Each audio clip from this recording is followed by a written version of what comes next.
The war in Europe is ending, but not for everyone. Across the frozen fields of France, small groups of Allied soldiers wander behind enemy lines, lost, cut off, forgotten.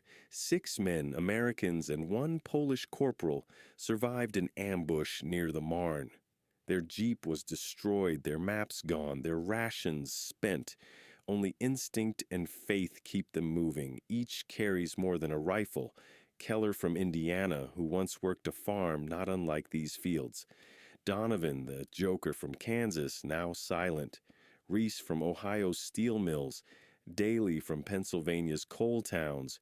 Thomas from Alabama's cotton roads, and Piotr Nowak, a refugee of Warsaw's ruins. They are not heroes, not yet.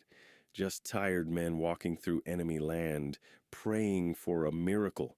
When the soldiers first spotted the crooked roof of Jean Morel's farmhouse, the sun hung low over the French countryside, painting the wheat fields in a blinding gold. For days, the men had walked in silence, 6 exhausted soldiers, ghosts of an army retreating from disaster. Their boots were caked in mud, uniforms torn, faces hollowed by cold and hunger. They followed Piotr Nowak, the Polish corporal, whose calm eyes never stopped scanning the horizon. Every step was deliberate, every sound a risk. The memory of the ambush near the Marne still burned in their minds, the gunfire, the screams, the explosion that had left their jeep smoldering and their supplies gone. They had survived, barely.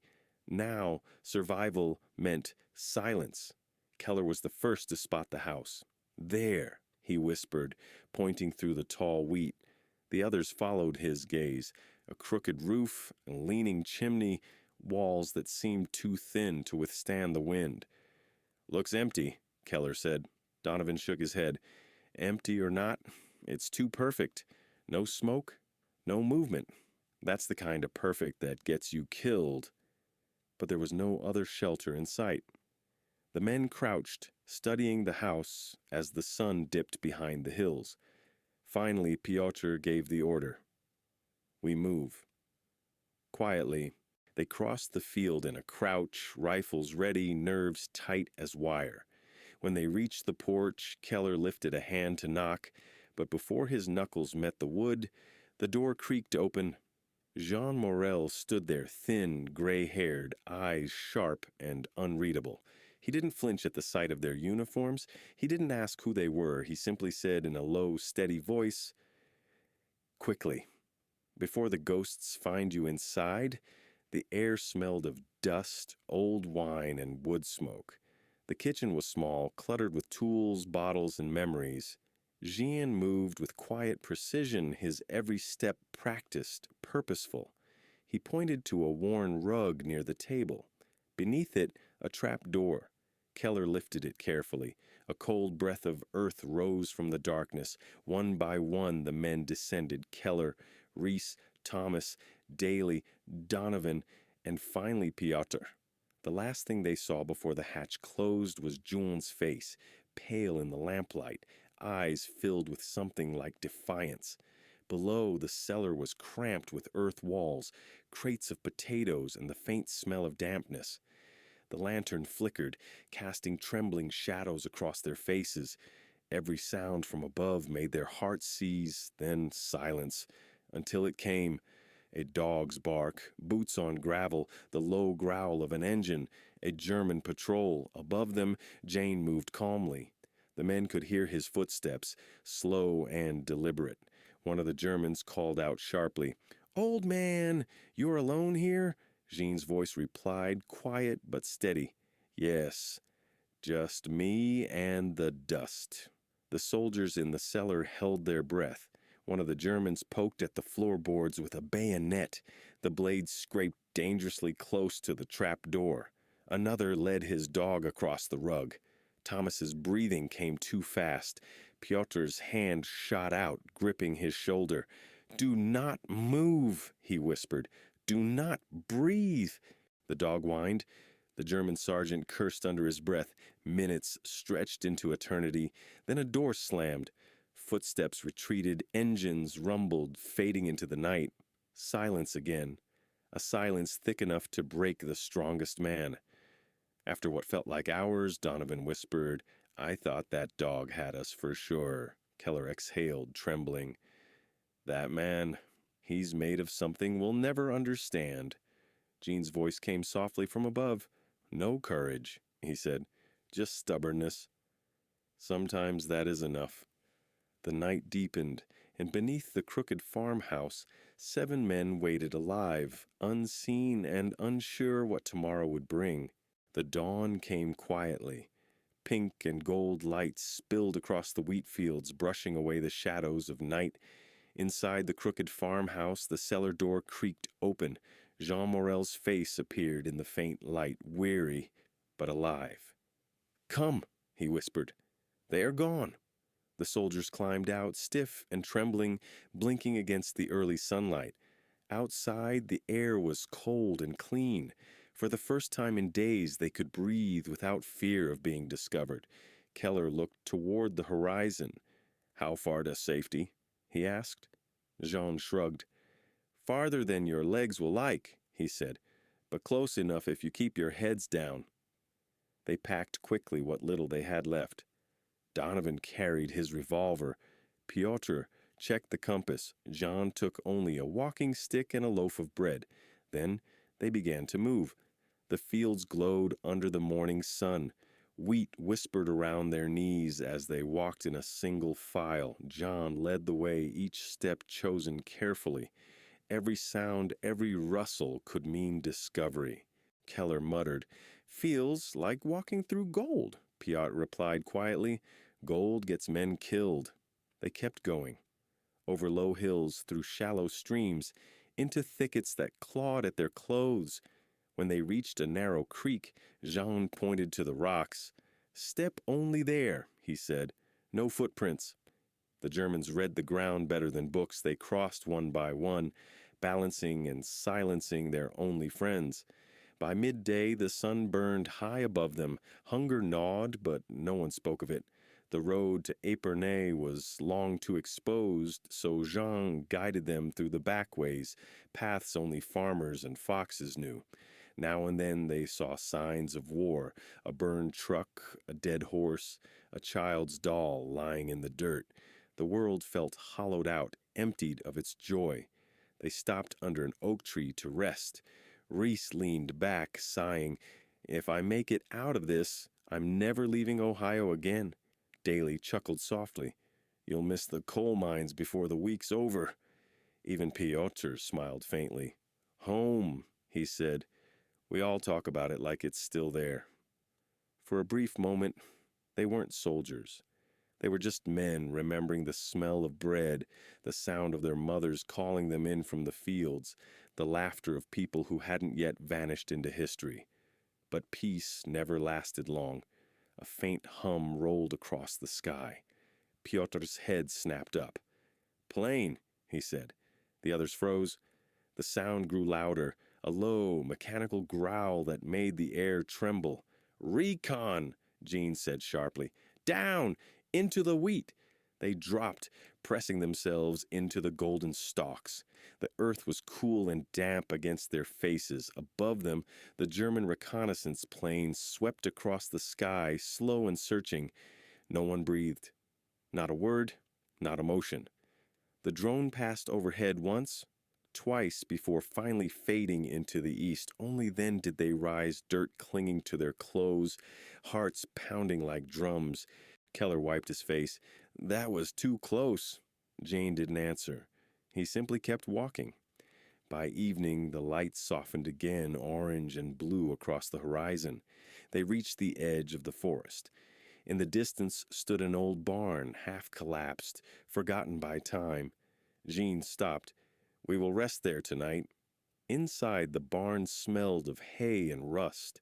Broken crates and old tools lay scattered across the floor. They settled into the shadows, each man finding his corner. Daly whispered, "Think the old man ever sleeps?" Donovan chuckled quietly. "Not while we're still breathing." Jean looked at them, a small smile flickering across his face. "You will not see me here tonight," he said. If the Germans come, they cannot find me in the house that does not exist. What do you mean? Thomas asked. Jean simply replied, It means I must leave before you do.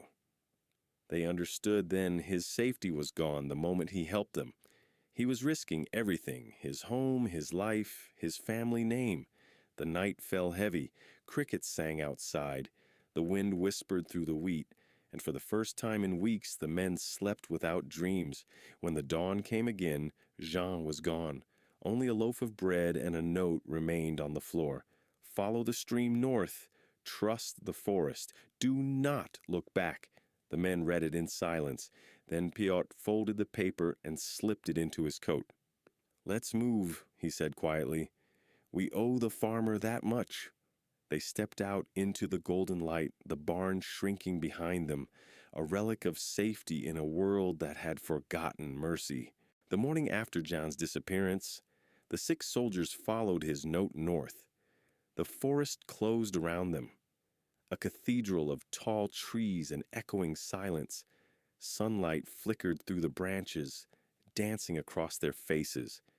Every step was guided by faith in a man they barely knew, a man whose courage had already saved their lives. For hours they moved in silence. Sometimes they heard voices distant, muffled German, maybe French. Once they saw smoke from a village curling thinly into the gray sky. Each time Piotr raised his hand, signaling them to stop. Each time they froze, waited, and moved again when it was safe. They were learning to survive like ghosts. By midday, the forest began to thin. They reached a stone bridge, old, cracked, half covered in moss. Beyond it lay vineyards stretching to the horizon. Jean had been right. The land near Epernay was still alive, wounded but breathing. Reese stopped, catching his breath. We're close, he said. I can feel it. Keller nodded, scanning the distance. Or maybe we just want to believe we are. They crossed the bridge carefully, one at a time. At the far end, hidden behind a wall of ivy, a door stood ajar. A hand reached out from the shadows, a man in a worn resistance coat. Vous êtes les Américains? The whispered. Piotr nodded. Yes. Jean Morel sent us? The man's eyes softened. Then you are safe now. Come quickly inside. The safe house smelled of coffee and candle wax. Maps covered the walls, and a small radio crackled faintly in the corner. A woman brought bread and water. For the first time in days, the men ate without fear. Daly leaned back, eyes closed.